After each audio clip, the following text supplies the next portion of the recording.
పరలోకమందున్న మా తండ్రి,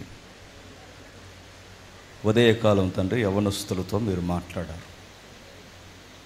అనేక మంది పొడవబడ్డారు. సమాజం యొక్క తీరుతెన్నులను తండ్రి మీ లేఖనాల వెలుగులో చూడగలిగారు. సంఘానికి, కుటుంబాలకి, దేశానికి, భవిష్యత్తుకి తండ్రి ప్రతిగా నిలబడాల్సిన వారు యవనస్తులు. వారితో ముఖాముఖిగా తండ్రి సున్నితమైన విషయాలు ఉదయకాలం వేళ తండ్రి మాకు అందించారు. ఇక ఈ సంధ్యవేళ, ఈ చివరి రాత్రి మరికొన్ని సంగతులు మాకు అందించండి. ముఖ్యంగా తండ్రి వాక్యం అంటే తెలియని వారు, క్రీస్తుని గురించి అవగాహన లేనివారు, లోకంలో ఎన్నో తండ్రి అవాకులు చవాకులు తండ్రి మాట్లాడుతున్నారు.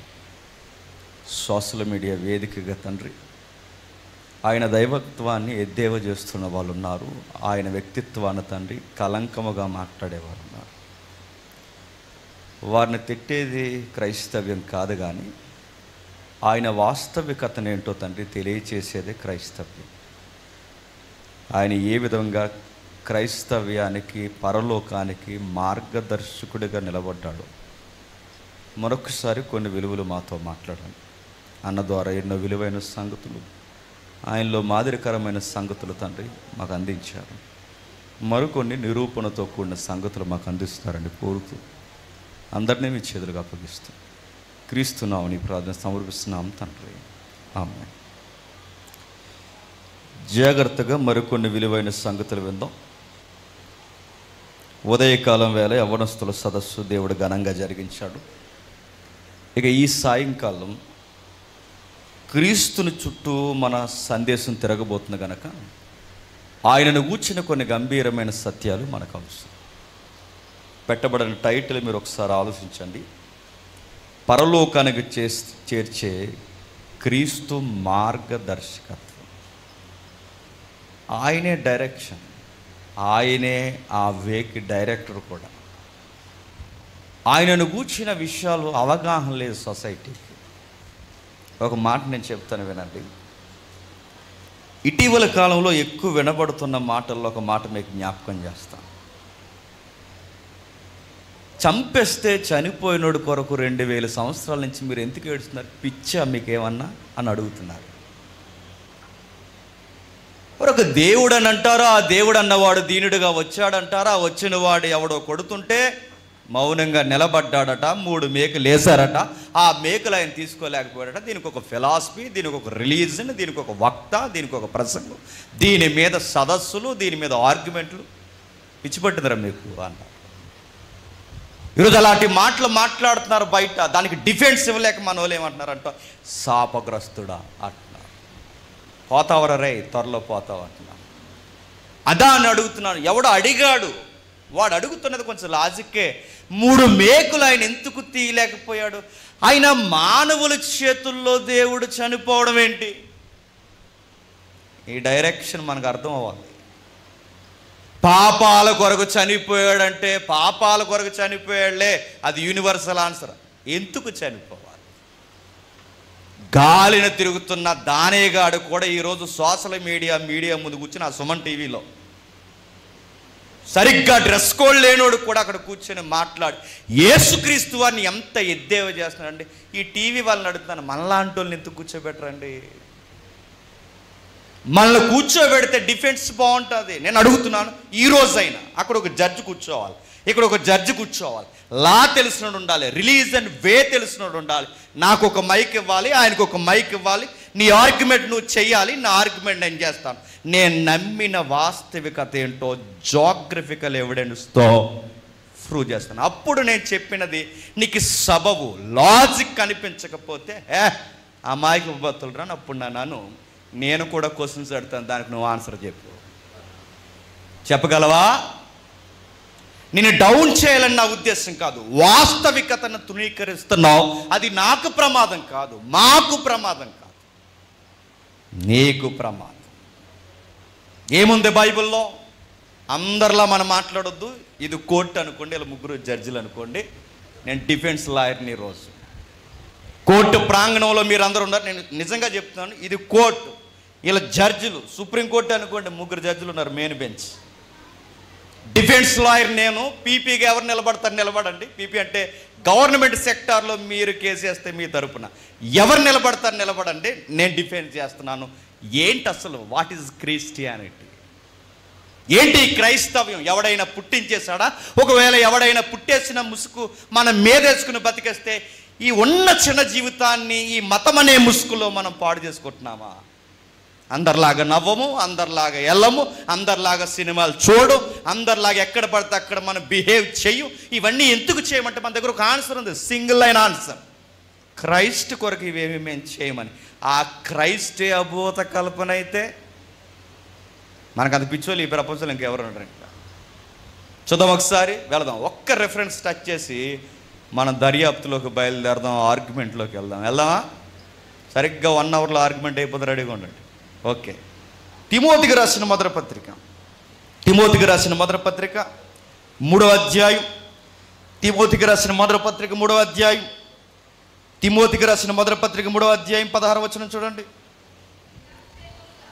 నిరక్షేపముగా దైవభక్తిని గూర్చిన మర్మం,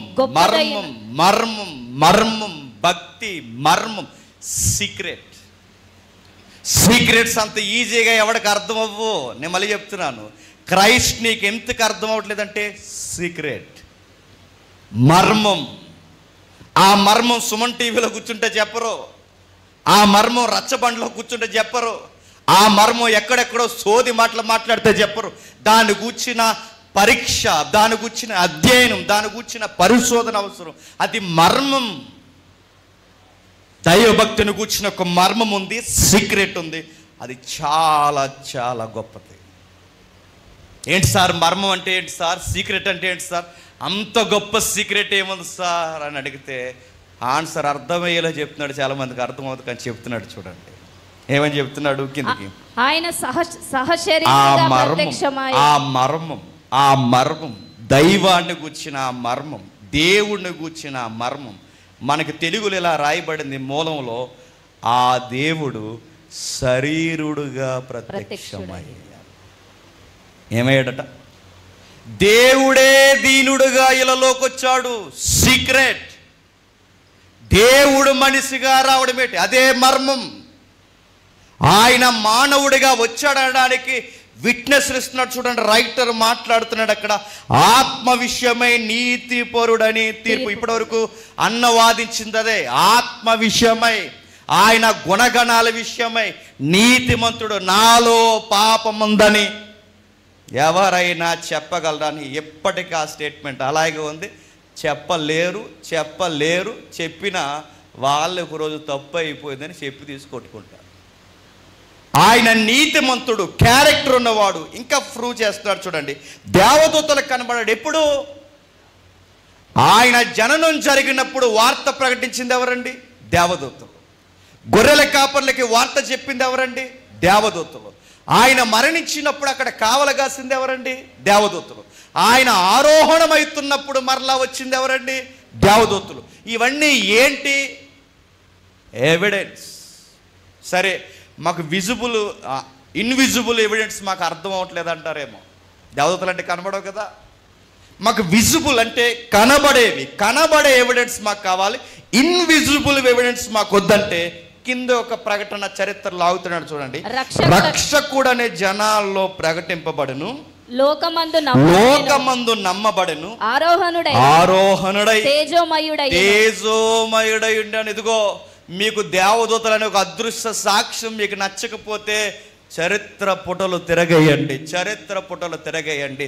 యేసుక్రీస్తు పుట్టాడు, రక్షకుడు అని చెప్పాడు, అనేకులను నిలబెట్టాడు, అనేక కుటుంబాలను వాదార్చాడు, మలినమైపోయిన జీవితాల్ని పరిశుద్ధమైన పాత్రలుగా మలిచేశాడు. చరిత్ర జోసఫస్ కూడా చెప్తున్నాడు, యూదుల చరిత్రకారుడు. ఆ బయట గ్రీకు బోధలు ఎరిగిన వారు కూడా చెప్తున్నారు, యేసు అనే నాదుడు చరిత్రలో రక్షకుడుగా ప్రకటించుకున్నాడు. రోమ్ హిస్టరీ చెబుతుంది ఏమని? ఆయన మేమే సిలివేశాం, ఆయన సమాధి నేటికి ఖాళీ కావాలి. సార్ లేదు సార్, మాకు ఇంకా ధృవీకరణ జరగట్లేదు, మాకు ఇంకా కావాలంటే ఇంకా రెడీ అయిపోండి. 7 విట్నెస్ ఉన్నాయి, 7 ఆధారాలు. ఎన్ని? అర్థం చేసుకుంటారా కేసుని? 7 ఆధారాలు. చాలామంది మిమ్మల్ని అడుగుతున్నాను, మీకు క్రైస్తవం మీద ఎంత స్టాండింగ్ ఉందో ఒక క్వశ్చన్ అడుగుతాను, నాకు చెప్పండి. యేసుక్రీస్తు వారంటే దేవుడు దీనుడుగా ఇలలోనికి వస్తే, దేవుడు సశరీరుడుగా ఇలలోకి వస్తే మానవులు ఏం చేస్తారు చెప్పాలి. దేవుడు దీనుడుగా ఇలలోనికి వస్తే ఈ మానవ ప్రపంచం ఆయనకి చేసిందేంటి? సిలువ మీద చంపేశారని మీరు అన్నారు అంటే క్రైస్ట్ మీకు అర్థం అవ్వలేదు. అసలు నువ్వు క్రైస్తవ్యాన్ని బ్రైట్గా నువ్వు నమ్మలేదు. ఇంకా నువ్వు ఒకసారి నేను మళ్ళీ చెప్తున్నాను, మెలుగు తెచ్చుకోండి. అసలు యేసుక్రీస్తు అని నీకు అర్థం అవ్వలేదు. మళ్ళీ అడుగుతాను, చెప్పండి. దేవుడు దీనుడికి వస్తే దేవుణ్ణి మనిషి చంపగలడా? మరి చంపారుగా 3 మేకులతో. ఎవడన్నాడు చంపాడని? మరి రోమా ప్రభుత్వం సిలువేసిందిగా, సిలువేసింది. చంపారా? దేవుడు మానవుడు చంపగలిగితే దేవుడి కన్నా ఎవడు గొప్పోడు? మానవుడు గొప్పోడు. మానవుడు దేవుడు చంపడం ఏంటి? మరి చంపినట్టే బోధలు ఎన్నావు. నీకు చెప్పిన వాళ్ళు అలా చెప్పారు. నువ్వు సరిగ్గా చదవు, నీకు బద్ధకరత్న అవార్డు ఇవ్వాలి. నువ్వు చదవగా, నువ్వు చదవు, ఏముందో పరిశీలించు. మరి ఆయన చంపలేదంటే చంపలేదు. కొన్ని విషయాలు చెప్తాను చూడండి. ఆయనను 2 రోజుల క్రితం అరెస్ట్ చేశారు గెత్యం అనే వనంలో. రాత్రంతా నిద్ర లేదు, భోజనం లేదు, రెస్ట్ లేదు, నీళ్ళు లేవు. పచ్చిమ్రానికి మ్రేకులేసి కొట్టడానికి 100 కేజీల పచ్చిమ్రాను మీదకి ఎత్తేశారు. గోనె పట్ట తగిలించారు, కొరడా దెబ్బలు కొట్టారు, ముండ్ల గీయటం పెట్టేశారు. ఇన్ని చేసి వికృత చర్యలు చేసి గొర్రె పిల్లని కషాయ వాళ్ళు నలిపేసిన ఆ టైంలో ఆయన చెప్పండి చనిపోలేదు. ఆకాశానికి భూమికి మేకులేసినా చనిపోలేదు, చంపలేదు. మరో మాట చెప్పనా, దేవుణ్ణి మరణం ఏమన్నా చేయగలదా? మీకు అర్థమవుతుంది అనుకుంటాను లాజిక్. దేవుణ్ణి మరణం ఏం చేయగలదు? మరణం నిన్ను చేయగలదు, మనుషులు నిన్ను నన్ను చేయగలరు, దేవుణ్ణి ఏం చేయగలరు? సరే, అర్థమయ్యేటట్టే ఉంది కానీ చెప్పండి, అర్థం లేదని అర్థమైంది నాకు. అందుకే ఆలస్యం చేయకుండా ఆకలి వేస్తుంది కనుక త్వరగా మన డిఫెన్స్లోకి వెళ్ళిపోదాం. యోహాను సువార్త first defence witness. Next first పేజ్లో మనం విట్నెస్ ఎత్తుతున్నాం, కేసుని దర్యాప్తు మొదలెట్టాం. యోహాను సువార్త 18వ అధ్యాయం మొదటి 6 వచనాలు చూడండి. యేసు ఈ మాటలు చెప్పి, యేసుక్రీస్తు వారు ఈ మాటలు చెప్పి తన శిష్యులతో కూడా కెద్రోను వాగు దాటిపోయెను. అక్కడ ఒక తోట ఉండెను. దానిలోనికి ఆయన తన శిష్యులతో కూడా వెళ్ళెను. యేసు తన శిష్యులతో పలుమార్లు అక్కడికి వెళ్ళుచుండేవాడు. ఒక విషయాన్ని ఎంత సమగ్రంగా రాస్తున్నారు చూడండి. యేసు ఒక తోటలో ఉన్నప్పుడు ఇలా జరిగిందని రాస్తే అయిపోయినండి, కానీ అలా రాయట్లేదు. చూసారు రైటర్స్ ఎంత బాగా రాస్తున్నారు. యేసు ఈ మాటలు చెప్పి తన శిష్యులతో కూడా కెద్రోను వాగు పక్కే ఒక తోట ఉంది. ఆ తోట పేరు గెత్సేమనే తోట. ఇప్పటికీ సౌండ్ సొసైటీలో ఉందా లేదు చెప్పండి? ఉంది. ఇప్పటికీ కెద్రోను వాగు ఉందా లేదు చెప్పండి? ఉంది. అంటే ఇవన్నీ వాగు వాస్తవం అయితే, తోట వాస్తవం అయితే, 12 మంది శిష్యులు వాస్తవం అయితే, ఆయనకి వెళ్ళే అలవాట్లు వాస్తవం అయితే, దేవుడు శరీరుడిగా వచ్చాడన్నది కూడా వాస్తవం. ఎవిడెన్స్ అంటారు అది. జడ్జిలు గమనిస్తున్నారు అనుకుంటా, మీరు కూడా జడ్జిలే, వినండి. ఎవిడెన్స్, జాగ్రఫికల్ ఎవిడెన్స్ చెప్తున్నాడు. ఇదిగో కెద్రోను వాగు దాటి వెళ్ళిన అక్కడ ఒక తోట ఉంది. తన శిష్యులతో అలవాటుగా అక్కడ వెళ్తాడు. ఎందుకు వెళ్తాడు అలవాటుగా? రెస్ట్ కోసం కాదు, ప్రేయర్ కోసం వెళ్తాడు. చిమ్మ చీకట్లో రాత్రి వేళ తన తండ్రితో మాట్లాడుతున్నాడు. పగటి వేళంతా సర్వీస్ చేస్తాడు, నైట్ టైం ప్రేయర్ చేస్తాడు. ఆ ప్రార్థన చేస్తూ ఉండగా ఒక విషయాన్ని రాస్తున్నాడు 3వ వచనంలో. కావున యోధ సైనికులు, ప్రధాన యాజకులు, పరిసయ్యులు పంపిన బంట్రోతులు ఎంట పెట్టుకుని దివిటీలతో, దీపములతో, ఆయుధములతో అక్కడికి వచ్చారు. ఎవరు వచ్చారు? బెటాలియన్స్ వచ్చారు. ఎవరు వచ్చారు? స్పెషల్ ఎస్కార్ట్స్ టీమ్స్ ఉన్నాయంట, బాడీ గార్డ్స్. తెలుసు కదా, పరిసయ్యులు శాస్త్రులకి బలిసిన బాడీ గార్డ్స్ ఉన్నారు. బలిసిన వాళ్ళు అంటే అలా మేపుతారనమాట. వారి అబ్బాయిలు బాగా తినేసి ఉండి పని వచ్చినప్పుడు రంగంలోకి దిగండి. మన ఇండియాలో ఉందిగా RSS, ఆ టైప్ అన్నమాట. పని వచ్చినప్పుడు ఇగో జాగ్రత్తగా ట్రైనింగ్లు ఉండండి, కక్క ముక్క డొక్క గట్టిగా తిని. మన మతం మీద ఎవడైనా ఏదైనా చేస్తే ఫస్ట్ డిఫెన్స్ లైన్లో మీరు ఉండండి అబ్బాయిలని వాళ్ళని మేపేవారు అనమాట. వీళ్ళని ఏమంటారు? ప్రైవేట్ బాడీ గార్డ్స్ అంటారు. అందుకే ప్రధాన యాజకుల బంట్రోతులు. అంటే ప్రధాన యాజకులు అంటే వాళ్ళ గవర్నమెంట్ పోలీసులు కాదు, చెప్పండి, ప్రైవేట్ సెక్టార్లో వాళ్ళని నియమించుకున్న బాడీ గార్డ్స్. సైనికులు వచ్చారు. సైనికులు ఎవరు? వీళ్ళ పోలీసు, వీళ్ళ రోమా పోలీసు. అంటే ప్రైవేట్ సెక్టార్ వారు వచ్చారు, చెప్పండి, గవర్నమెంట్ సెక్టార్ వారు వచ్చారు. 2 బెటాలియన్స్ దిగాయి. ఈ బెటాలియన్స్ 3గా ఫామ్ అయ్యాయి. బెటాలియన్స్గా దిగి ఆ చీకట్లోకి వెళ్తున్నారు. దివిటీలు పట్టుకుని చిమ్మ చీకట్లో లోపలికి వెళుతున్నప్పుడు ఎదుగుతున్నారు. ఆయన శిష్యులందరూ ఒకలాగా ఉన్నారు. యేసుక్రీస్తు వారు కూడా ఒకలా ఉన్నారు. ఆయన శిష్యులతో శిష్యుడిగా కలిసిపోయి ఉన్నాడు. ఈరోజు అయితే బోధకుడు ప్రత్యేకంగా తెలిసిపోతాడు. తెలిసిపోడండి. ఈ తరం స్పీకర్ నాకు నిలబెడితే తెలిసిపోద్ది. ఇప్పుడు ఇంతమందిలో స్పీకర్ ఎవరయ్యట్టు చెప్పేచ్చు తక్కువ. ఎందుకంటే ఆయనకి ఎండాకాలమైన సూట్ వేసుకుంటాడు. ఆయనే స్పీకర్, ఖచ్చితంగా ఆయన స్పీకర్. ఆయనే స్పీకర్. ఆ గాలి ఇది ఎలా లాక్కుంటారు, ఇలా ఎత్తుకు వేసుకోవడం వెతుకు, లాక్కోవడం వెతుకు. ఆ సూట్లు, ఈ బూట్లు ఇవన్నీ చూసి అడావిడి, ఆ చుట్టూ దూరం కుడితే ఎవరేం మీదడరు, దూరంగా ఉండండి.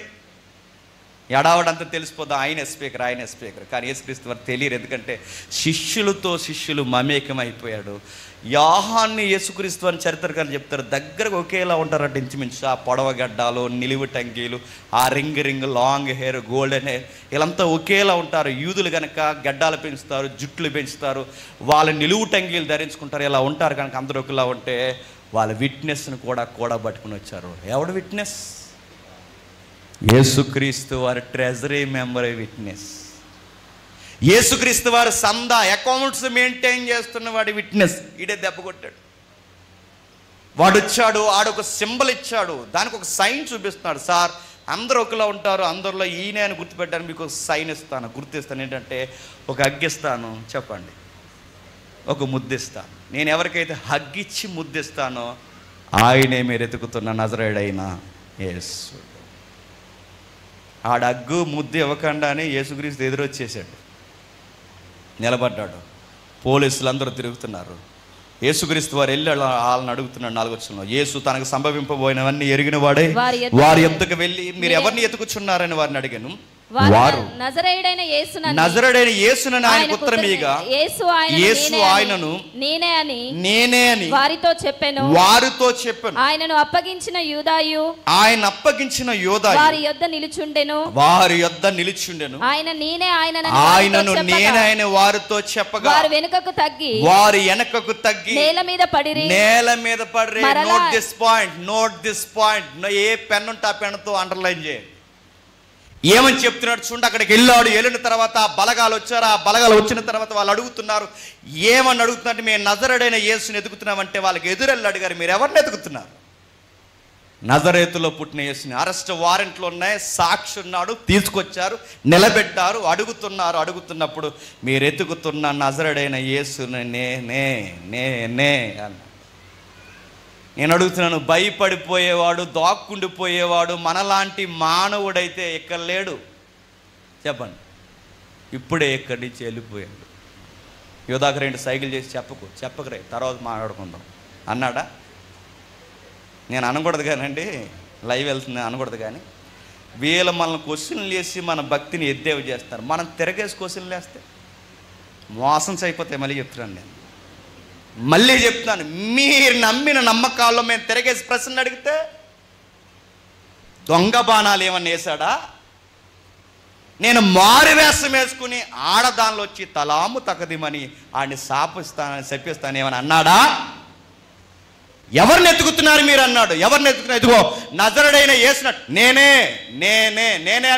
నేనే అంటే మీరు ఎత్తుకుతున్న వ్యక్తిని నేనే అని కాదు, అయాం అంటే దాని అర్థం ఏంటో తెలుసా? ఒకరోజు మోసెస్ మాట్లాడు. మోసే ఐగుప్తి పర్వతాల మధ్య, ఆ సేనాయి బంజరు భూముల మధ్య ఆ ఇత్రో మందలం మేపుకుంటున్నప్పుడు దేవుడు మోసేని పిలిచి ఆ పొదలో మాట్లాడుతున్నప్పుడు పొద ఎలుగుతుంది, పొద తగలబడలేదు. చరిత్ర, ఐగుప్తిలో జరిగిన చరిత్ర. ఐగుప్తిలో ఒక విచిత్రమైన ఫ్రీడమ్ వాయిస్ వినబడింది. దానికి నాయకుడు మోసెస్. ఆ మోసెస్కి పిలుపు ఎలా వచ్చింది? ఒక పొద మండుతుంది, ఆ పొద దగ్గరికి వెళ్ళాడు. ఏంటి వింత అని చూడడానికి వెళ్తే ఒక వాయిస్ వినబడుతుంది. వాయిస్ ఏంటి? మోసెస్. ఎవరు ప్రభువా? నేను ఏర్పరచుకున్న యెహోవాను నేనే. అంటే ప్రభువా ఎవరివి? అబ్రహాము దేవుడను, ఇస్సాకు దేవుడను, యాకోబు దేవుడను నేనే అనగానే ప్రభువా వాళ్ళని నేమ్ అడుగుతారు. ఇంకా స్పష్టత కావాలి. దేవుడు నన్ను పంపాడు, ఫ్రీడమ్ కావాలన్నాడు, ఐగుప్తు నుంచి ఇదిగో బయటికి తీసుకుని వస్తానన్నాడు, మీకు చెప్పమని నన్ను పంపాడు, నాయకుడిగా మీ మధ్యకు నన్ను పంపాడంటే నీ పేరు అడుగుతారు. ప్రభువా ఏం చెప్పమంటావా అని అడిగితే అప్పుడు దేవుడు చెప్పిన పేరు అయాం అని. నేనే ఉన్నవాడును నేనే. అంటే ఈ బంట్రోతులు పోలీసులు ఎందుకు అడలెత్తిపోయారో తెలుసా? దేవుడు పేరే దేవుడి నోట వచ్చేసరికి మానవుడు నిలబడలేక చెప్పండి కిందడిపోయాడు. మర్మం, దైవ భక్తిని గూర్చిన మర్మం, దేవుడు ఇలలోనికి వచ్చిన మర్మం, దేవుడు తన పేరును తానే ఉచ్చరించేసరికి మానవ దేహాలు నిలవలేకపోయి, ఆ శక్తిని భరించలేకపోయి కింద పడిపోయాడు. మరొక విషయం ఆలోచించండి.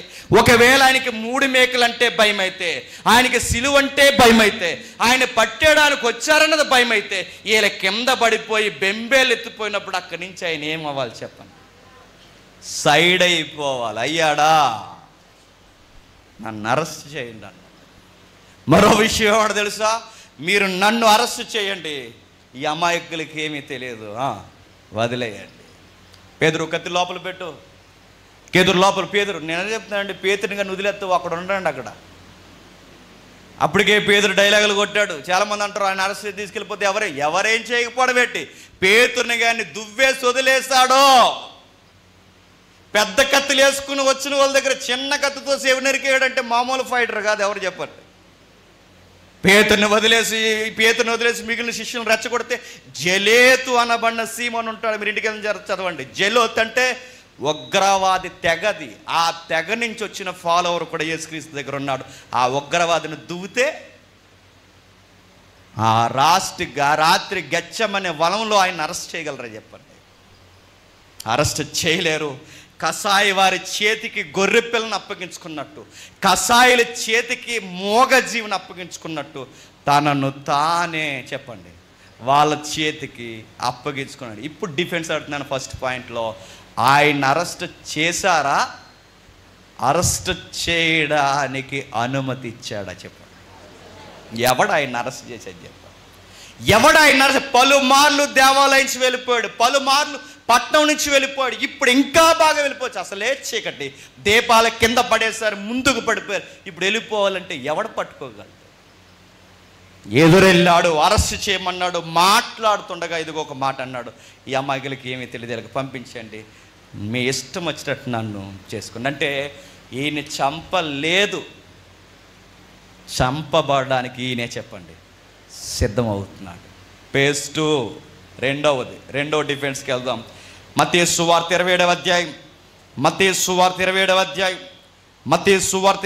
అధ్యాయం 46-50 వచనాలు చాలా జాగ్రత్తగా వీటిని బండగా గుండెల్లో గుర్తుపెట్టుకోండి. రేపు పొద్దున ఎవరు అడిగినా ఇవి చెప్పండి. ఎందుకంటే ఈ మధ్యకాలంలో ఫ్యాషన్ ఏంటో తెలుసా?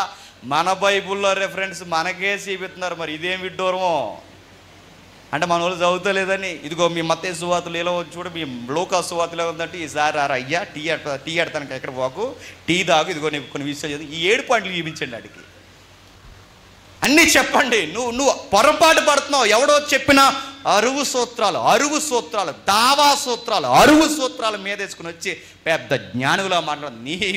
బాగా చెప్తున్నాను, నీ గ్రంథాలు నీకు తెలియాలి, నా గ్రంథాలు నాకు తెలుసు, నా బైబుల్ నాకన్నా బాగా నీకు తెలుసా?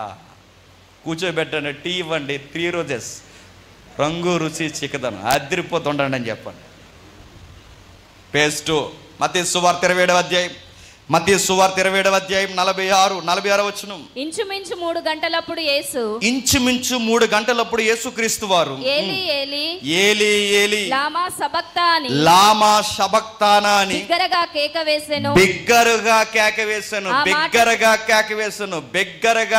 వేసెను. ప్రశ్న, బిగ్గరగా కేక వేయగలడా? బాగా వినాలి. హ్యూమన్ బీయింగ్ అయితే అప్పటికి ఆ బిగ్గర కేక వేయగలడా? ఏంటి సార్ అర్థం అవ్వట్లేదంటే పాయింట్స్ రేజ్ చేస్తాం వినండి. అప్పటికి ఎన్నో రోజు ఆయన అరెస్ట్ అయ్యి రెండో రోజు దాటింది. మన రోజులు వేరు, యూదుల రోజులు వేరు. మూడో రోజులకు అడుగులు పెట్టే రోజుల దగ్గరకు వచ్చేసాయి. అప్పటికి 2-3 రోజులు అయిపోయింది. 2-3 రోజులు ఆయన నిద్రపోనిచ్చారని చెప్పండి. నిద్రపోలేని వాడి ముఖం ఎలా ఉంటుంది ఎప్పుడన్నా మీరు గమనించారా? వెళ్ళి మాట్లాడండి, 5 నిమిషాలు ఎలా ఉంటుందో చెప్తాను. నిద్రపోలేని వాడి దగ్గరికి వెళ్ళి గ్యాస్ అయిపోయిందనండి ఇంట్లో మీరు, నీ గ్యాస్ అయిపోతుంది. నిద్ర లేని టైంలో ఎక్కువ మాట్లాడుకోదు, చికాకుగా ఉంటుంది, ఇరిటేటింగ్ ఉంటుంది, అసలు ఏ విషయం పొరకెక్కదు. నిద్ర లేకపోతే, పైగా నిద్ర లేనోడికి అన్నం లేకపోతే, నిద్ర అన్నం లేనోడికి నీళ్ళే లేకపోతే, నిద్ర అన్నం నీళ్లు చివరికి అప్పటికే కొరడా దెబ్బలు కొట్టుంటే, అప్పటికే భయంకరంగా హింసిస్తే, అప్పటికే పశ్చిమ్రాని మీదకి ఎత్తితే, ఇంత బాధలు పెట్టిన తర్వాత నేను మరలా చెప్తున్నాను, నిద్ర లేకుండా, అన్నం లేకుండా, నీళ్లు లేకుండా ఉంటే ఈ పనిష్మెంట్లు చేయాలండి. అప్పటికే మనిషి చచ్చిపోతాడు, అప్పటికే చనిపోతాడు. ఇంత మ్రాను మోసి జెరూసలేం సిటీ నుంచి గొలుగత్తా కొండకి దూరం ఎంత, కాలం ఎంత, దూరం ఎంత? 5 కిలోమీటర్లు. 5 కిలోమీటర్ల దూరం పచ్చి 100 కేజీల పచ్చిమాను నువ్వు మోయగలవా? నీకు 3 రోజులు అన్నం పెట్టకుండా పచ్చిమ్రాన్ నీకు ఎత్తితే నువ్వు మోయగలవా? పచ్చిమ్రాన్ వద్దు, ఒక 25 కేజీల నీళ్ళటిని మోయగలవా? 5km రన్నింగ్ ఎట్టేవారు తీస్తారు 2 తెలుగు రాష్ట్రాల్లో. చక్కగా నెలలు ప్రాక్టీస్ చేసి 5km రన్నింగ్ చేయండి అంటే 2 కిలోమీటర్లకు వెళ్ళేసరికి బండ్లు ఆగిపోయాయండి. 5 కిలోమీటర్లు మ్రాను మీద, ఆయన మ్రాను మీద వేసుకుని, పశ్చిమ్రాన్ని మీద వేసుకుని, నీళ్ళు లేకుండా, అన్నం లేకుండా, అలిసిపోయి నిద్ర లేకుండా ఆయన వచ్చాడు. ఎలా ఎలగలిగాడు? ఈ విషయాలు ఆయన సిలువ వరకు వద్దండి, మనకే గనక ఈ విషయాలన్నీ ఎక్కిస్తే ఆ కొండ దిగువని అక్కడికి వెళ్ళకుండా ఆయన చచ్చిపోతాం. సామాన్యమైన మానవుడు అయితే చనిపోతాడు. చాలామంది ఈజీగా అంటున్నారు, అరే చంపేస్తే చనిపోయాడంటే, చంపేస్తే చనిపోయాడని ఎవడన్నాడు? అదే పనిష్మెంట్లు నీకు ఇస్తే నువ్వు ఉండగలవా? నేను అడుగుతున్నాను, నువ్వు ఉండగలవా? నువ్వు ఉండలేవు. బైబిల్ చెప్తుంది. ఇంకా ఏం జరిగింది? మరణం తనకు తానుగా ఆయన దగ్గరికి రావాలని విశ్వ ప్రయత్నాలు చేసింది.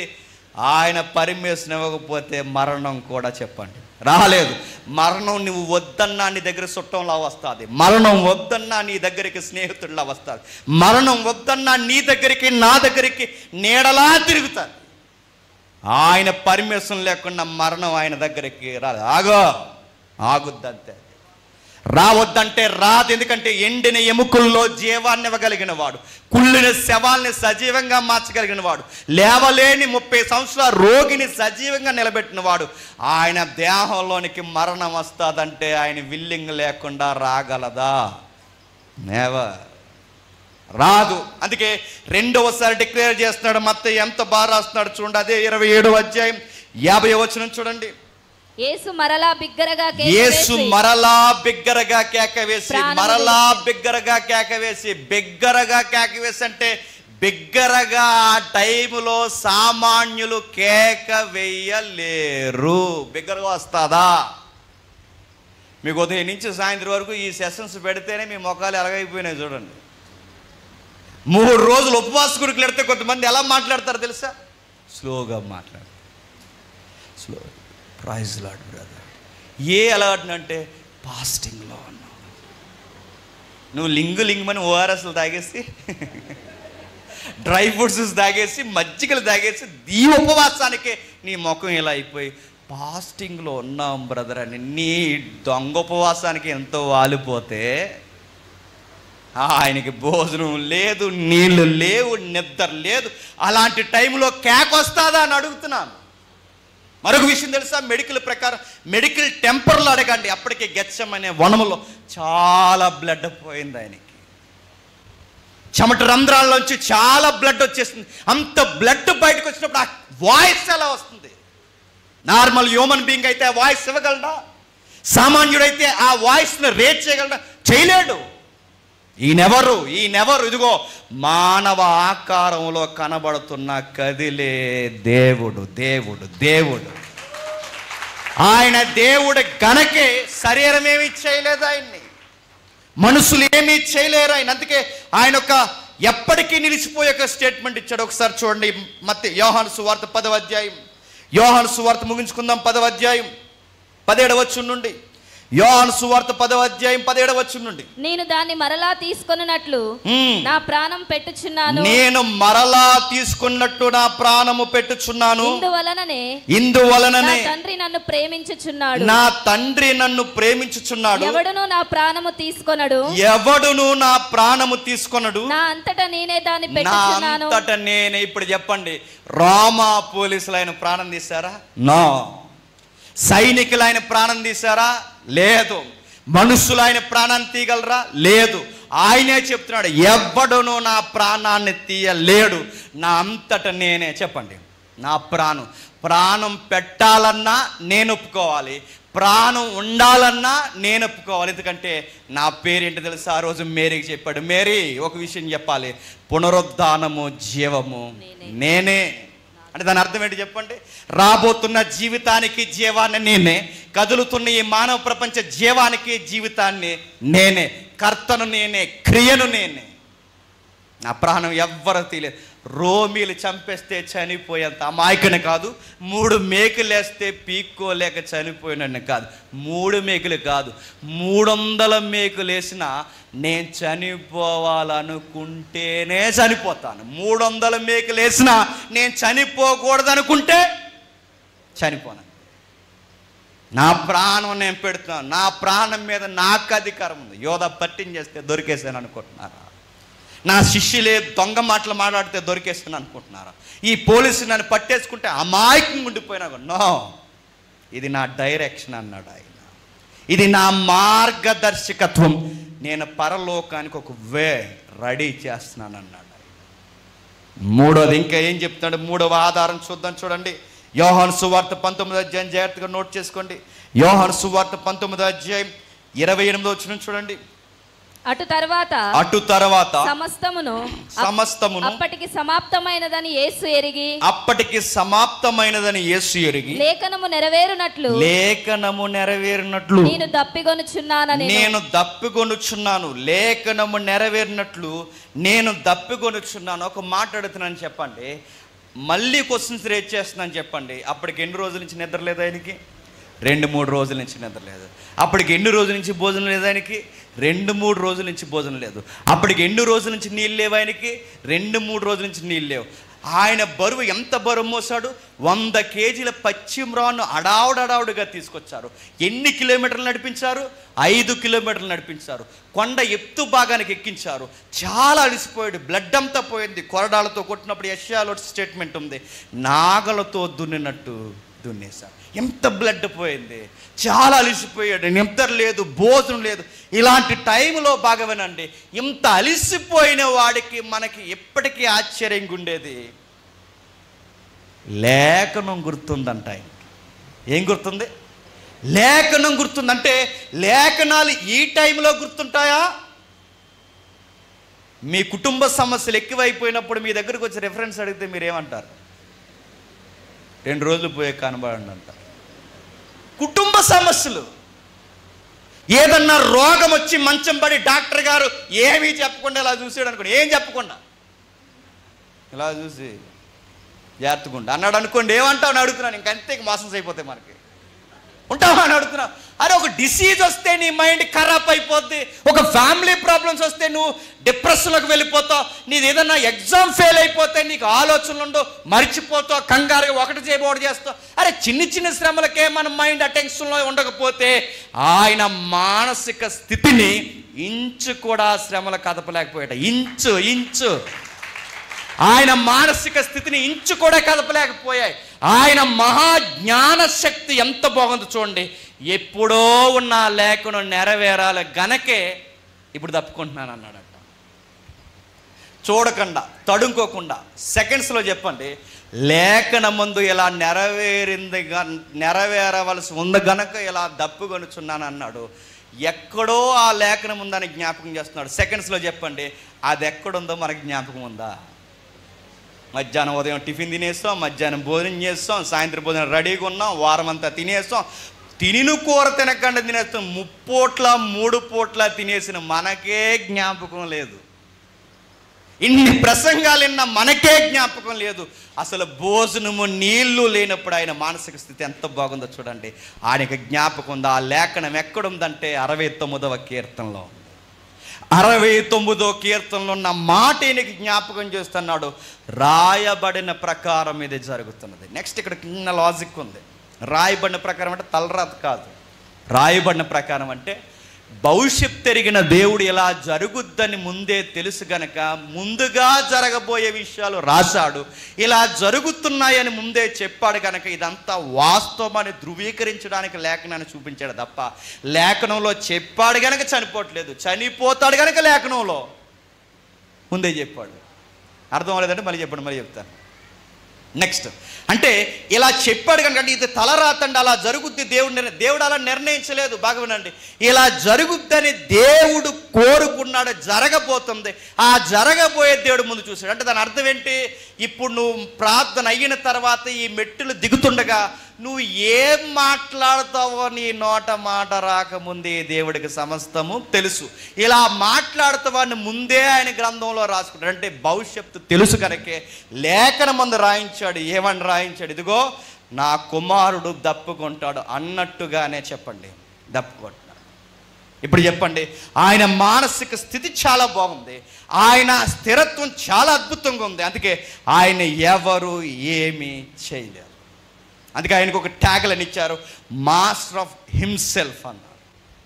తనను తాను ఎవరో డైరెక్షన్ చేయాల్సిన అవసరం లేదు, తనను తానే నిర్ణయించుకున్నాడు. ఎలా చనిపోవాలో, ఎలా వెళ్ళాలో ప్రతి దాన్ని అడుగడుగున ఎక్కడ కొరడాలతో కొడతారో, ఎక్కడ దప్పుకున్నాలో ఇవన్నీ రికార్డెడ్గా ప్లాన్ చేసుకున్నది ఎవరు చెప్పారు? యేసుక్రీస్తు. కాలంలో ఉన్నవాడు, కాలానికి అతీతంగా ఉన్నవాడు, సర్వము ఎరిగినవాడు, సమస్తము తెలిసినవాడు. అందుకే ఆయన చెబుతున్నాడు, నేను ఇష్టపడ్డాను గనకే నేను ప్రాణం ఇచ్చేస్తున్నాను అన్నాడు. మరో మాట చూద్దామా స్థిరపరచుకోవడానికి? 1 యోహాను పత్రిక 3వ అధ్యాయం, 1 యోహాను పత్రిక 3వ అధ్యాయం 16వ వచనం చూడండి. 1 యోహాను పత్రిక 3వ అధ్యాయం 16వ వచనం. ఆయన మన నిమిత్తం తన ప్రాణం పెట్టెను. ఆయన మన నిమిత్తము ప్రాణం పెట్టెను గనక. దీని వలన మన నిమిత్తము ప్రాణం పెట్టెను గనక. ఇక్కడ కొంచెం జాగ్రత్త. ప్రాణం తీసేశారా, ప్రాణం పెట్టాడా? చెప్పండి, ప్రాణం తీశారా, ప్రాణం పెట్టాడా? ఆయన ప్రాణం పెట్టాలనుకున్నాడు గనక ప్రాణం పెట్టాడు. ఆయన ప్రాణం ఎవరూ తీయలేదు. ఆయన ప్రాణాన్ని ఎవ్వరూ తీయలేరు, ఎవడికి అధికారం లేదు. మరో మాట, ఆ మరణానికి కూడా, ఆయన దేహం మీద మరణానికి కూడా అధికారము లేదు. ఎన్నైనాయి చెప్పండి, మళ్ళీ మొదలెడతాను చెప్పండి. 3 అయినాయి, 4వది త్వరగా ముగించేద్దాం. 19వ అధ్యాయం యోహాను సువార్త, 19వ అధ్యాయం యోహాను సువార్త 30వ వచనం చూడండి. 19వ అధ్యాయం యోహాను సువార్త 30వ వచనం. యేసు ఆ చిరక పుచ్చుకొని, యేసుక్రీస్తు వారు ఆ చిరక పుచ్చుకొని సమాప్తమైనదని చెప్పి తల వంచి ఆత్మను అప్పగించాను. అక్కడ నోట్ చేసుకోవాల్సిన పాయింట్ తల వంచి. అంటే తల వంచి అన్నాడంటే ఎప్పటి వరకు తల వంచలేదు. తల వంచి అంటే ఎప్పటి వరకు తల వంచలేదు. ఆయన ఎన్ని గంటలకు సిలువేస్తారని రికార్డ్స్లో ఉంది? 9. ఎన్ని గంటలకి చీకటి కమ్మిందని రాయబడింది? 12. ఎన్ని గంటలకి బాడీ దించారు? 3. ఈ 9 నుంచి 12 గంటలు ఎన్ని గంటలు ఉంది మధ్యలో? 6 గంటలు ఉంది. 6 గంటలు ఆయన ఏం చేయలేదు చెప్పండి? తల వంచలేదు. అంటే ఆయన కింద నుండి బాగా క్షమించండి టైమింగ్ తేడా చెప్పండి, ఆయన కింద నుంచి ఆయన 6 గంటలు సుమారు తల వంచలేదు. తల వంచడా అంటే ఆయన తల వంచలేదు కనుకే ఆ మాట నొక్కి రాశాడు. ఒక మాట అడుగుతాను చెప్పండి, సిలువ యాగం అనేది చాలా ప్రమాదకరం, క్రూరమైనదండి. అది క్రూరమైనది. అది సిలువ ఎలా వేస్తాడు? ఈ సేళ్ళు ఉన్నాయి కదండి, ఈ ఎముకలకి సేళ్ళు ఉంటాయి, ఈ జాయింట్స్లో వేస్తారండి. ఎక్కడ వేసినా జాయింట్స్ పగిలిపోతాయి, ఎక్కడ వేసినా జాయింట్స్ పగిలిపోతాయి. అక్కడ వరకు ఎందుకంటే ఈ బ్లాక్గా కనబడి నరం ఉంది చూసారా, అది కట్ అయితేనే మన ప్రాణాలు పోతాయి. ఆ మధ్యలో నరాల కలయిక చాలా ఉంటుంది, ఇక్కడి నుంచి హార్ట్కి కనెక్ట్ ఉంటాయంట. అందుకే మనకి ఎక్కడ కనెక్ట్ అయితే హార్ట్ ఆగిపోతుంది. అయ్యో మరమకాళ్ళు ఉంటాయి చూసారా, ఆడెవడో ఉండేవాడు మా బ్యాచ్మెంట్, ఆడు వచ్చి ఇక్కడ పొడి చేసేవాడు. ఇదేం బుద్ధిరా నీకు ఎక్కడ పొడి చేసి, మా సార్ చాలా గట్టికొట్ట చచ్చిపోతారు అక్కడ పొడిసేవంట. కొన్ని విషయాలు కనెక్ట్ అయి ఉంటాయి. ఇలాంటి దిక్కున మేకులు వేస్తారు, ఆ మేకుల మీద వేలాడుతున్నాడు. ఒక మాట గమనించండి, సిలువని ఇలా వేస్తారండి, వీ షేప్లో ఉంటుంది బాడీ, వీ షేప్లో. కింద ఒక మేక వేస్తారు, కాలు మీద కాలు మేకేస్తారు, ఇక్కడ 2 మేకలు వేస్తారు, 3 మేకలు. ఈ 3 మేకల మధ్య 70-80 కేజీల బాడీ అలా ఉండాలండి. సిలువ మరణం అనేది ఇంత అసహ్యకరమైనదంటే మనిషి ఒకసారి చచ్చిపోడండి, అదే ప్రమాదం. ఉరుతాడు అనుకోండి 2-3 నిమిషాల్లో చచ్చిపోతాం, ఉరుతాడు 2-3 నిమిషాల్లో చనిపోతాం. సిలువ అలా కాదు, 2-3 రోజులు అలా వేలాడుతుంటాడు మనిషి.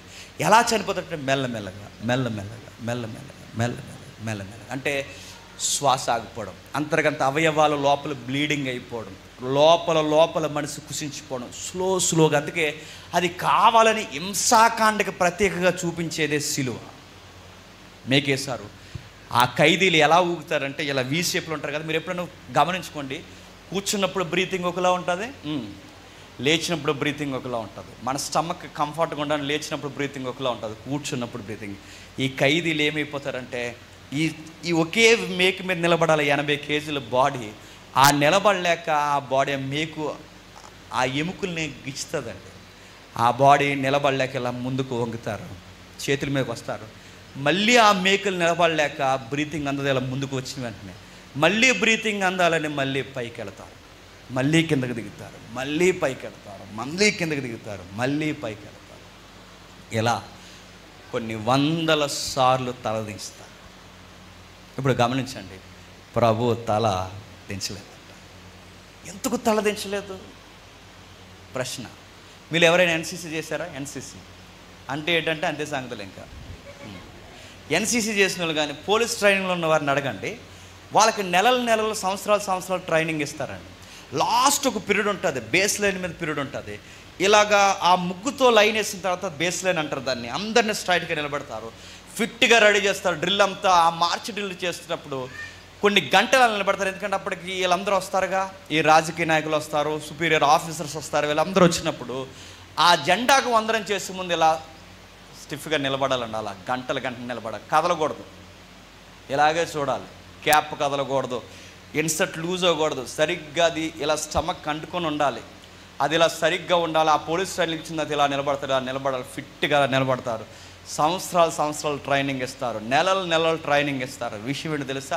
సరిగ్గా పీరియడ్కి 6 గంటలకు బేస్ లైన్ మీద తీసుకొస్తారు. ఈ రాజకీయ నాయకులు ఆఫీసర్స్ అందరూ కలిసి 9:30-10 గంటలకు వస్తారండి. ఇన్ని గంటలు అక్కడ నిలబడాలి. నిలబడిన తర్వాత ఈ 2-3 గంటల్లో ఏమవుతుందో తెలుసా? అలా నిలబడిన వారు గమనించండి, ఇలా నిలబడినప్పుడు అలా నిలబడి కళ్ళు తిరిగి పడిపోతారండి. మరి సంవత్సరం ట్రైనింగ్ చేసినోడు ఎలా పడిపోయాడు అంటే, ట్రైనింగ్ చేసినా పడిపోతారు. మీరు అక్కడ వరకు ఎందుకండి, మీరు రేపు మార్నింగ్ మీరు ట్రై చేయండి, టిఫిన్ చేసేయండి. టిఫిన్ చేసేసి చక్కగా ఎన్ని జ్యూసులు దగ్గర అందా తాగేసి కదలకుండా గంట అలా నిలబడండి, తల కదలకుండా అలా నిలబడండి. గంట కదలకుండా ఉంటే మన బీపీ ఏమవుతుందో తెలిసి ఇసిరేస్తుంది, మనం పడిపోతాం మనం. అందుకే మనకి తెలియకుండా ఎవరితో మాట్లాడుతున్నప్పుడు ఎలా ఊగుతుంటాం, ఎలా కదులుతుంటాం, బాడీ తన పని తను చేసుకుంటుంది. యేసుక్రీస్తు వారు చూడండి, ఆయన కదలకుండా ఆయన తల దించలేదట. ఎందుకు తల దించలేదంటే ఆ వచనం చెప్తుంది, ఆయన తల వంచి ఈ సుమారు 6 గంటలు ఆయన తల వంచలేదంటే తల వంచలేదు. ఈ 6 గంటలు తల వంచలేదు, తల వంచాడు అంటే ఎందుకు వంచాడు అక్కడ రాస్తున్నాడు చూడండి 30వ వచనంలో. మళ్ళీ చదవండి. యేసు ఆ చిరకను పుచ్చుకొని సమాప్తమైనదని చెప్పి తల వంచి ఆత్మను అప్పగించెను. తల వంచి ఆత్మను అప్పగించెను. తల ఎందుకు వంచాడు చెప్పండి? అప్పుడు కూడా వంచాడు. తల ఎందుకు వంచాడు అంటే ప్రాణం పోతుందని వంచలేదు, తన తండ్రికి ప్రాణం ఇచ్చేయాలని డిసైడ్ అయ్యాడు కనుక తండ్రిని గౌరవించడానికి ఏం చేశాడు చెప్పండి? దేవా, నా ప్రాణం ఇచ్చేస్తున్నానని గౌరవాన్ని వ్యక్తీకరించడానికే చెప్పండి తల వంచి అన్నాడంటే, తన తండ్రికి తల వంచి, దేవా తండ్రి నా ప్రాణాన్ని ఇచ్చేస్తున్నాను తీసుకొని తన తండ్రిని గౌరవించడానికి తల వంచాడు తప్ప సిలువ శ్రమను బట్టే చెప్పండి తల వంచలేదు. ఇవన్నీ గమనిస్తున్నారండి పక్కన పెహలవాన్స్ అందరూ. ఎవరండి? సైనికులు. వీళ్ళకు ఆఫీసర్ ఉన్నాడు, ఎవరండి? శతాధిపతి. ఈ శతాధిపతి చూస్తూ ఏమన్నాడంటే, ఈయనెవరు అని గుర్తుపట్టాడు. వాళ్ళ సర్వీసులో చాలా కేసులు చూశారు. ఆ సర్వీసులో వారు చూసిన కేసులు అన్నీ ఏంటో తెలుసా? 3 రోజులు వేలాడతాడండి ముద్దాయి. ఎన్ని బూతులు తిడతారు మీరు చదవండి శిలువ చరిత్రలు. బూతులు తిడతారు. రే నీ పిల్లలు పోతారా, మా ఉసురు తగులుతారు, ఇలాంటి బూతులు తిడతారు. తెలుగులో అలా ఉండాలండి, ఎబ్రిలో వేరేగా ఉంటాయి, వాళ్ళ భాషలో వేరేగా ఉంటాయి. వాళ్ళు తిడతారు, నీ పిల్లలు పోతారు, నా ఉసురు మీకు తగులుతారు, మా ప్రాణాలు తీస్తారు, మీ ఉద్యోగాలు సంఘటనలో పడవు, ఇలాంటి పచ్చి బూతులు మాట్లాడి కొన్ని నోటుతో ఉచ్చరించలేం ఇలాంటి బూతులన్నీ మాట్లాడతారు. వాళ్ళ సర్వీస్లో వింతైన ఒక కేసు చూశారు. ఆ కేసు ఏంటో తెలుసా? తల వంచే ముందు ఒక మాట అన్నాడు, తండ్రి వీరు ఏమి చేయుచున్నారో వీరు ఎరగరు. డిఫరెంట్ వాయిస్ సర్వీస్లో ఫస్ట్ టైం విన్నారు. మమ్మల్ని తిట్టిన ఖైదీలను చూసాం, మాకు శాపాలు పెట్టిన ఖైదీలను చూసాం, కానీ మమ్మల్ని క్షమిస్తున్న ఈయన ఖైదీ కాదు. ఈయనెవరు? సన్ ఆఫ్ గాడ్, దేవుని కుమారుడు. గుర్తుదే. ఈ స్టేట్మెంట్ ఇచ్చింది ఎవరు? సామాన్యుడు కాదు. ఈ స్టేట్మెంట్ ఇచ్చింది ఎవరు? దారండిపోయే గాలోడు కాదు. ఈ స్టేట్మెంట్ ఇచ్చింది ఎవరు? 100 మంది మీద అధికారి, పోలీస్ ఆఫీసర్ ఇచ్చాడు. ఈయన దేవుని కుమారుడు అంటే ఆ మాటకు అర్థం ఏంటో తెలుసా? ఈయన సాక్షాత్తు దేవుడు. ఈయన దేవుడు. దేవుడే దీనుడిగా వచ్చాడు, ఈ శరీరంలో అలా కనబడుతున్నాడని అమాయకుడిగా చనిపోయాడు అనుకోకండి. పక్కా నిర్ణయించిన ప్లాన్ ప్రకారమే ఆయన డైరెక్షన్లోనే ఆయన చెప్పండి మరణాన్ని కోరుకుంటున్నాడు. ఎన్నైనాయి? 4. ముగించేద్దాం త్వరగా, మీకు ఆగలేతుందని నాకు అర్థమవుతుంది. ముగించేద్దాం. మరో వచనం చూద్దాం. లూకాసు సువార్త 23వ అధ్యాయం. లూకాసు సువార్త 23వ అధ్యాయం. లూకాసు సువార్త 23వ అధ్యాయం 46వ వచనం చూడండి. లూకాసు సువార్త 23వ అధ్యాయం 46వ వచనం. అప్పుడు యేసు గొప్ప శబ్దముతో కేకవేసి, తండ్రి నీ చేతికి నా ఆత్మను అప్పగించుకొనుచున్నాను అనెను. నీ చేతికి నా ఆత్మను అప్పగించుకొనుచున్నాను. బాగా వినండి. ఆత్మను అప్పగించుకుంటున్నానంటే ఎప్పుడు ఆత్మను తీసేయాలో, ఎప్పుడు ఆత్మతో ఉండాలో ఎవరు నిర్ణయించుకున్నారు? ఇవన్నీ కోర్టులో వాదించాలండి. ఎవడైనా క్రైస్తవ్యం తప్పంటే డిఫెన్స్ అక్కడ చేయాలండి, అక్కడ మాట్లాడాలి, ఇదిగో నువ్వు తప్పని చెప్తున్నావుగా, 3 మేకులు కొరడా దెబ్బలని ఇక్కడ అడుగుతున్నాను. అప్పగించుకున్నంటే ఆయన అన్నాడు కనుక అప్పగించుకుంటున్నాడు. స్టెఫను కూడా అన్నాడు కదండి అనుకుంటారు. స్టెఫను అని అనలేదు, మీరు ఇంటికి వెళ్ళిన తర్వాత చదవండి. స్టెఫను ఏమన్నాడంటే, నా ఆత్మను చేర్చుకంటే నీ చిత్తమైతే తీసుకో అని. కానీ ఈయన తీసుకో అంటలేదు, చెప్పండి, తీసి ఇచ్చేస్తున్నాను, అప్పగించేస్తున్నాను అంటే ఆయన ఆత్మ మీద ఆయనకే అధికారం ఉంది. ముగించేస్తున్నాను. 6వది 19వ అధ్యాయం యోహాను సువార్త. 19వ అధ్యాయం యోహాను సువార్త 31వ వచనం చూడండి. 19వ అధ్యాయం యోహాను సువార్త. ఆ దినము సిద్ధపరచు దినము, మరుసటి విశ్రాంతి దినము, మహాదినము గనక విశ్రాంతి దినమున సిలువ మీద ఉండకుండానట్లు, వారి కాళ్ళు విరగగొట్టించి వారిని తీసివేయమని యూదులు పిలాతును అడిగారు. పిలాతును ఎవరు అడుగుతున్నారు? సిలువ వేయించిన యూదులు అడుగుతున్నారు. ఏమని అడుగుతున్నారు? ఆ బాడీల్ని దేశంలోంచి తీసేయండి. ఎందుకు తీసేయాలి? నెక్స్ట్ ఒక ప్రత్యేకమైన దినం వస్తుంది. ఏ దినం అది? విశ్రాంతి దినం టైంలో శవాలు దేశం మీద వేలాడితే ఆ గాలి దేశాన్ని అపవిత్రపరుస్తుంది. అందుకు తీసేయాలి. దేశం అపవిత్రం అవ్వకూడదంటే బాడీలు తీసేయాలి. తీసేయడానికి పర్మిషన్ అడగడానికి వెళ్ళారు. ఎవరిని పర్మిషన్ అడగడానికి వెళ్ళారు? గవర్నర్ పర్మిషన్ కావాలి. ఎవరు? పిలాతు. ఆ పిలాతు దగ్గర పర్మిషన్ తీసుకోవడానికి వెళ్ళారు. సైన్యాధిపతి పిలాతు దగ్గరికి వీళ్ళందరూ వెళ్ళేసరికి ఆశ్చర్యకరమైన మాట అన్నాడు పిలాతు. మార్కు సువార్త ఇంటికి వెళ్ళిన తర్వాత చదవండి. ఒక మాట అడుగుతాడు, ఇంత త్వరగా ఎలా చనిపోయాడు అంట. ఏంటంట?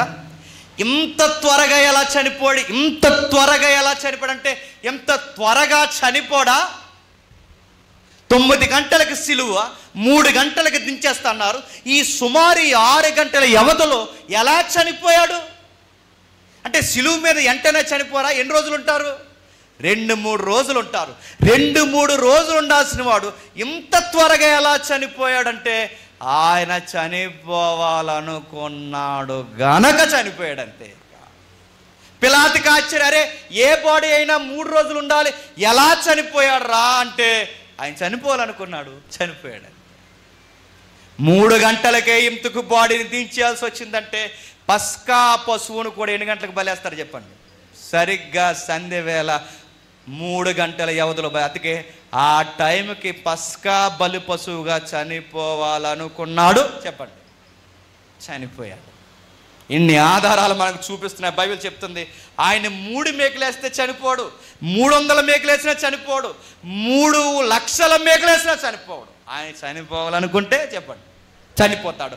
ఏ టైంకి చనిపోవాలో నిర్ణయించుకున్నది ఆయన, ఎక్కడ పుట్టాలో నిర్ణయించుకున్నది ఆయన, ఎవరిని శిష్యులుగా ఉండాలో నిర్ణయించుకున్నది ఆయన, ఏ టైంకి అరెస్ట్ అవ్వాలో నిర్ణయించుకున్నది ఆయన, ఏ టైంకి సేవను ముగించుకుని వెళ్ళిపోవాలో అన్నీ నిర్ణయించుకుని ఆ డైరెక్షన్ మొత్తం చేసింది ఎవరు చెప్పండి?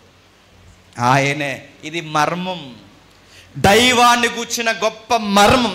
ఆ మర్మం ఇలలోనికి వచ్చింది, క్రియాశీలకంగా పనిచేసింది.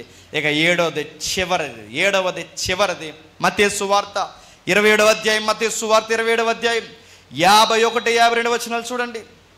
మత్తయి సువార్త 21వ అధ్యాయం, అప్పుడు దేవాలయపు 27వ అధ్యాయం 51, 52 వచనాలు. అప్పుడు దేవాలయపు తెర పైనుండి క్రింది వరకు రెండుగా చినిగెను, భూమి వణికెను, బండలు బద్దలాయెను, సమాధులు తెరవబడెను, నిద్రించిన అనేక మంది పరిశుద్ధుల శరీరాలు లేచిన. 7వ ఆధారంలో 4 ఉన్నాయి. ఆ 4 చెబుతున్నాడు చూడండి. దేవాలయపు తెర చిరిగెను, నెక్స్ట్ భూమి వణికెను, బండలు సమాధులు తెరవబడను, నిద్రించిన అనేకులు పరిశుద్ధ శరీరములు. 4 ఆధారాలు ఉన్నాయి చూడండి. ఒక ఆధారం రాస్తున్నాడు, దేవాలయపు తెర చినిగిపోయింది. దాని అర్థం ఏంటి? దేవుడి దగ్గరికి మనుషులు రాకుండా మనుషులకి దేవునికి మధ్య గోడగా కట్టబడిన దాని పేరే దేవుడి దగ్గరికి మనం వెళ్ళడం కాదు, దేవుడే మన దగ్గరకు వచ్చేసాడు. సశరీరుడుగా దేవుడు వచ్చి మన చేతుల్లో చనిపోవాలనుకున్నాడు, చనిపోయాడు. దానికి గుర్తుగా అడ్డు తెర చిరిగిపోయింది. 2వది భూమి వణికింది. భూమి వణకడం అంటే భూకంపం వచ్చిందని కాదు.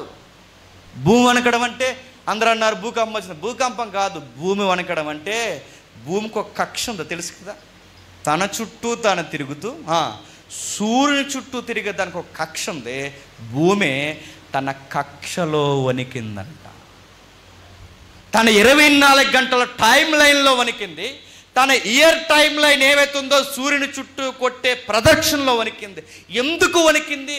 పిచ్చెక్కిపోయింది భూగోళానికి. ఎందుకు పిచ్చెక్కిందంటే దేవుడేంటి, భూమి మీదకి రావడం ఏంటి, ఈ మనుషుల చేతుల్లో ఆయన చనిపోవాలని కోరుకోవడం ఏంటి, ఆయన నా గర్భంలో సిలువ వేయబడ్డం ఏంటి, ఆయన నేను చూస్తుండగా ఆయన ప్రాణాన్ని ఇవ్వడం ఏంటి, ఆయన ఎలా నిర్ణయించుకోవడం ఏంటని భూమి అడలెత్తిపోయి వణికిపోయింది. దేవుడు నా మీద చనిపోవడం ఏంటి, వణికేసింది. మోసే దగ్గరికి దేవుడు వస్తే బండలు కదిలిపోయాయి. ఏలియా దగ్గరికి దేవుడు వస్తే బండలు కదిలిపోయాయి. దేవుడే తన శరీరం నుంచి ప్రాణాన్ని తీస్తే బండలు కాదు, భూమే కక్ష తప్పిపోయేంత వణికేసిందంట. భూమి వణికిపోయింది. రాయబడిన సంగతి, సూర్యుడు చెప్పండి అదృశ్యుడు. అదృశ్యుడు అంటే చూడలేకపోయాడు. అదృశ్యుడు అంటే మేఘాలు వచ్చేసి అని కాదు. దేవుడు చనిపోయే ఈ దృశ్యాన్ని నేను చూడలేను, దృశ్యముగా ఉండలేక అదృశ్యుడైపోయాడు. సూర్యుడు అదృశ్యుడైపోయాడు. మేఘాలు కదిలిపోయాయి, భూమి కదిలిపోయింది, సమాధులు తెరపడ్డాయి. సమాధులు తెరపడ్డం అంటే సమాధి బలం ఎవడికుందో తెలుసా? సాతానుగాడికుంది. వాడికి పాపం అంటే బలం, పాపానికి బలం మరణం. ఈ రెండింటినీ బలంగా చేసుకునేవాడు సాతాను. సాతానుగాడు ఓడిపోయడానికి సింబల్ ఆ రోజు సమాధులు తెరవబడ్డాయి. సమాధులు తెరబడితే ఎలా ఉంటుందండి? ఈరోజు ఉన్నా కానీ మనకు తెలియట్లేదు, కానీ ఆ రోజు ఉంటే నేను మళ్ళీ చెప్తున్నాను, నిద్ర రాదు మనకి. మొన్న చచ్చిపోయినాడు, నేను సిటీలోకి వచ్చేసాడు అనుకోండి, ఎలా ఉంటుందండి? క్లాస్కి వచ్చేస్తే ఇక్కడ బైబిల్ స్టడీకి వస్తే ఇక్కడే కూర్చున్న సాంబార్ ఏంటంటే ఏం చేస్తారు మీరు? సాంబార్ ఉండదు, ప్లేట్ ఉండదు, కర్రీ ఉండదు, బతుకుంటే ఏదో ఆకు తిందామంటారు.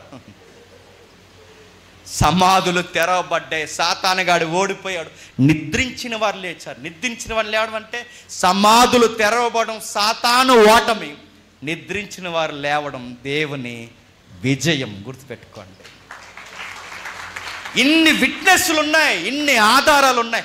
దేవుడు మార్గదర్శి. ప్రవ్వా ఇంత ఎందుకు చేసావు ప్రవ్వా అంటే, నేను వెళ్ళే మార్గంలో ఒకరోజు మీరు కూడా రావాలని. నేను దీనుడిగా ఎందుకు వచ్చానంటే, మిమ్మల్ని తీసుకెళ్ళడానికి వచ్చాను. మీరు మగ్గిపోతున్న ఈ శరీరాల్లో నుంచి మరణాన్ని తీసేయడానికి వచ్చాను. అప్పుడప్పుడు మనకు అనిపిస్తుంది, ఈ తెల్లంటికలు రాకపోతే బాగుండు, గోదరేజ్ ఆయిల్తో పని లేకుండా ఉన్నాను. తెల్లంటికలు వచ్చినప్పుడు బాధపడతాం, రోగాలు వచ్చినప్పుడు బాధపడతాం, ఇబ్బందులు వచ్చినప్పుడు బాధపడతాం. బైబిల్ చెప్తుంది, ఒకరోజు తెల్లంటికలు కాదు, నీ జీవితం మీదకి మరణమే రాదు. మొదటి రాగులు చాలామంది చెప్తారు, క్రీస్తునందు నిద్రించిన, క్రీస్తునందు విశ్వాసం ఉంచిన వారు మరణించరని బైబిల్ ఉంది. మరి మరణిస్తున్నారుగా, కరోనాలో దైవజనులు చనిపోయారుగా, చాలామంది విశ్వాసం చనిపోయారుగా, అప్పుడు కూడా చనిపోయారుగా. అంటే నిద్రించిన, బాగా వినండి, ఆయన ఎందుకు విశ్వాసం ఉంచిన వారు చనిపోరు, బయటి వారు చనిపోయారు అంటారు. బైబిల్ అంది, వాళ్ళు చనిపోలేదు. చెప్పండి, రెస్ట్ రెస్ట్ రెస్ట్ అంటే వీళ్ళు ఒకరోజు లెగిస్తారంటే, నువ్వెళ్ళి లేపకో, నువ్వు లేగో, ఒక ఆయన వస్తాడు, చెప్పండి, లేపుతాడు. ఎవరు వస్తారు, ఎవరు లేపుతాడు, ఇవన్నీ వాస్తవం అనడానికి గుర్తు ఏంటంటే, విట్నెస్ ఏంటి, ఆధారం ఏంటి, గుర్తేంటి, సాక్ష్యం ఏంటంటే, మేము లెగిస్తామనడానికి ఆధారం ఏంటంటే, ప్రథమ ఫలముగా ఆయన లేచాడు. అదే ఆధారం. ఆయన వస్తాడు, తమ తమ వరసల్లో నజరేయుడైన యేసుడు అందరినీ తిరిగి లేపుతాడు. ఇది మన ఫెయిత్, ఇది మన హోప్. క్రిస్టియానిటీకి ఉన్న బలం ఏంటో తెలుసా? ఒకరోజు మరణిస్తాం, తిరిగి లేస్తాం. మనందరికీ రాదు ఈరోజు ఈ పాట, ఒకరోజు అందరికి ఒకరోజు పాట వస్తాం.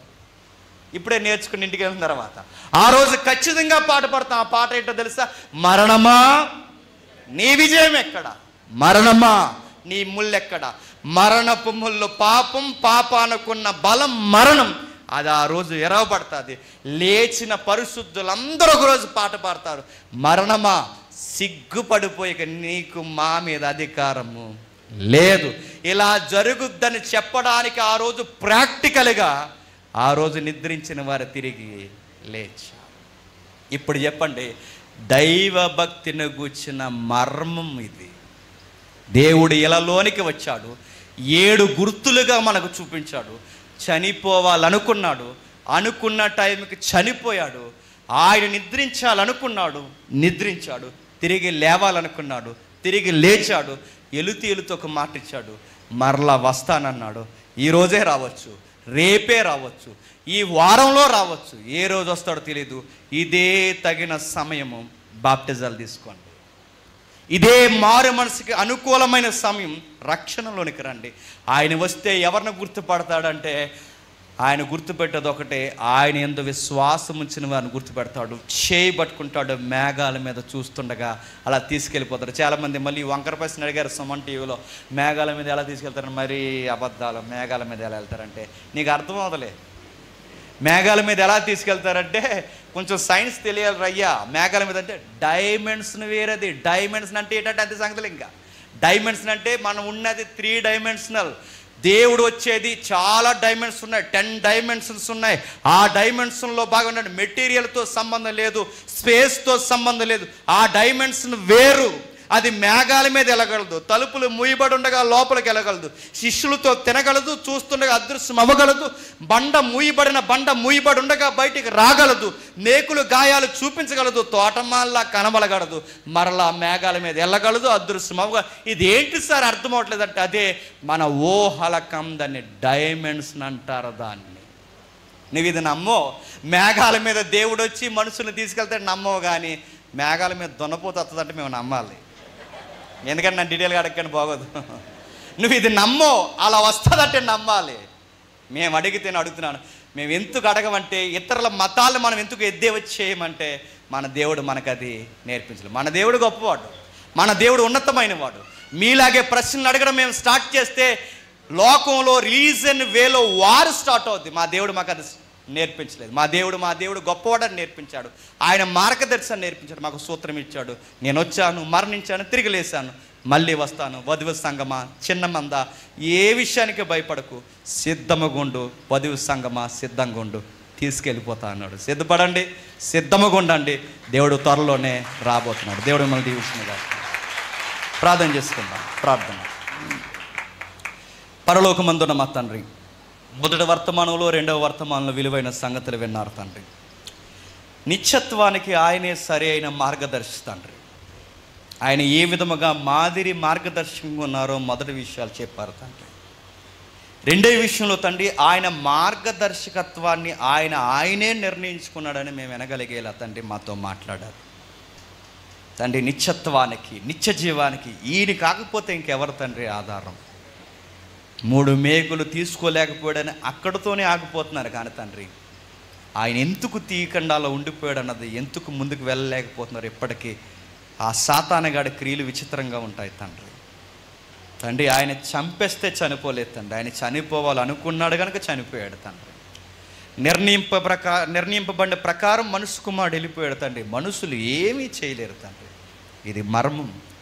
మనుషుల్లో కనబడ్డాడు, దేవదూతలకు ప్రత్యక్షమయ్యాడు, రక్షకుడని ప్రకటింపబడ్డాడు, ఇలలోనికి సంచరించి 33.5 సంవత్సరాలు జీవించి తండ్రి దైవముగా మాకు కనబడి మరణించి తిరిగి లేచి ఒకరోజు వస్తానని మాటిచ్చి వెళ్ళిపోయాడు. ఆ ఒక్క మాటతోనే ఈరోజు క్రైస్తవ్యం బతుకుతుంది. మా దేవుడు త్వరలోనే రాబోతున్నాడని తండ్రి.